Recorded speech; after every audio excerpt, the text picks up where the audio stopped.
विद्यार्थियों good morning. अब करेंगे विद्यार्थियों कि हरियाणा इतिहास चला हुआ है टॉपिक, तो इसके स्रोत कौन कौन से हैं, सोर्सेस। ठीक है,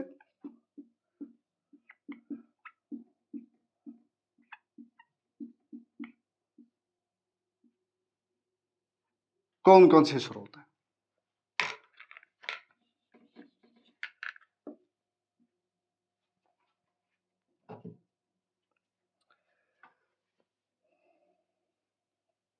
इतिहास से बच्चों चाहे किसी का भी हो, चाहे किसी गांव का हो, ये ध्यान रखना, चाहे किसी परिवार का हो,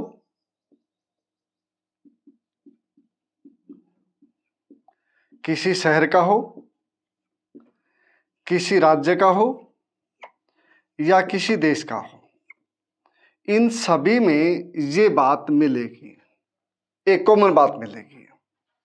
ठीक है, एक कॉमन बात ये मिलेगी कि एक तो पहला जो स्रोत है पुरातात्विक, पहला स्रोत। दूसरा साहित्यिक,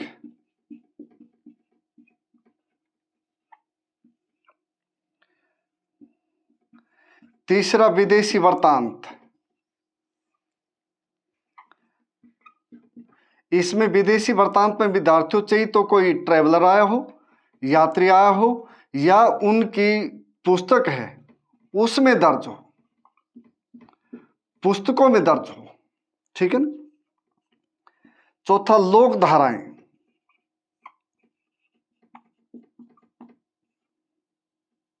लोक धाराएं ये प्रमुख है बच्चों, ये ध्यान रखना बात। ठीक है, किसी भी उसका इतिहास हो, गांव का है, परिवार का है, शहर का है, राज्य का है, या किसी भी देश का इतिहास है, उनके लिए चार चीजें प्रमुख हैं जो इतिहास को बनाएंगे। इस पुरातात्विक जो स्रोत है इसमें यह है कि जितने भी पुरा का मतलब पुराने, पुराना, तत्व का मतलब तत्व, सामान या वस्तु। क्लियर है। कोई भी पुराना सामान हो दबा हुआ है, ये मान लीजिए कि हजारों साल पहले, हजारों, या मान लीजिए लाखों साल पहले, हजारों साल पहले, वो भी स्रोत है कि जमीन के नीचे दबा मिला हमारे को। किसके रूप में दबा मिला? सिक्के के रूप में, भवन के रूप में, स्मारक के रूप में। दबे का मतलब स्मारक ये नहीं कि भवन नीचे मिलेगा, नीचे भी मिल सकता है, जैसे सिंधु घाटी की सभ्यता। लेकिन इतनी प्राचीन जो सभ्यताएं हैं या संस्कृतियां बहुत कम है, इसलिए ऊपर के चांस ज्यादा है, क्योंकि वो खंडहर मिलेंगे। ठीक है ना, वे खंडहर मिलेंगे बच्चों। इसलिए कि भाई मेरा कहने तात्पर्य ये है कि बच्चे कुछ भी हो, पुराना जो सामान है उससे वास्ता हमारा, जो सजीव चीजें हैं उनसे भी है।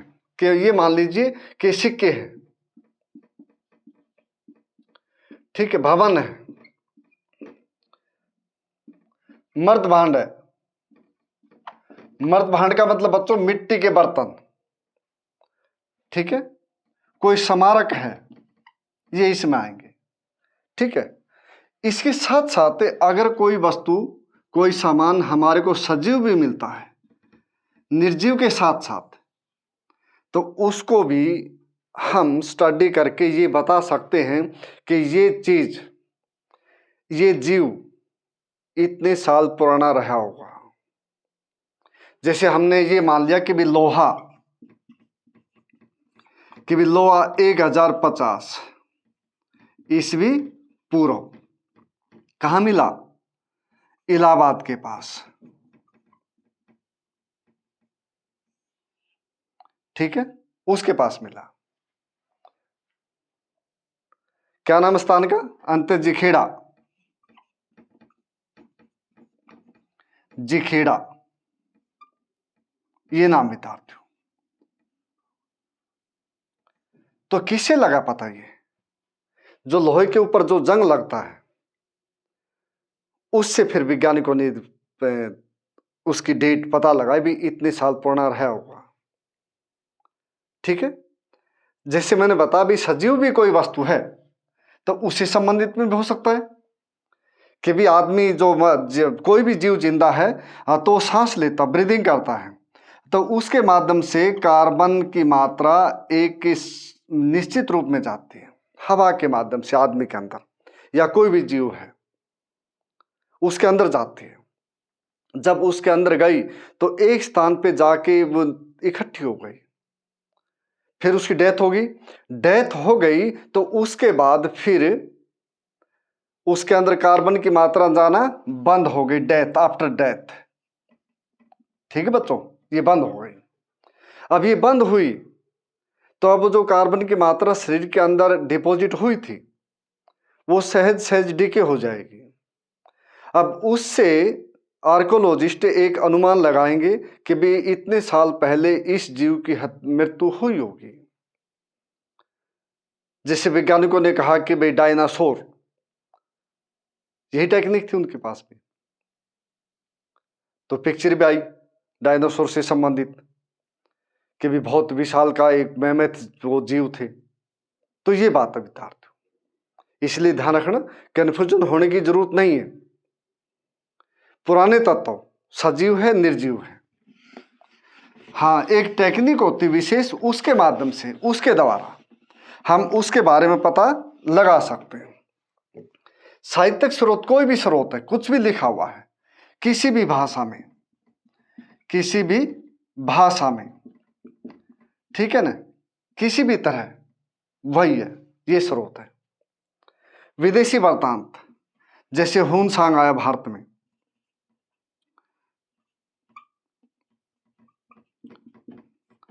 फाइयान आया भारत में, इत्सिंग भारत में आया,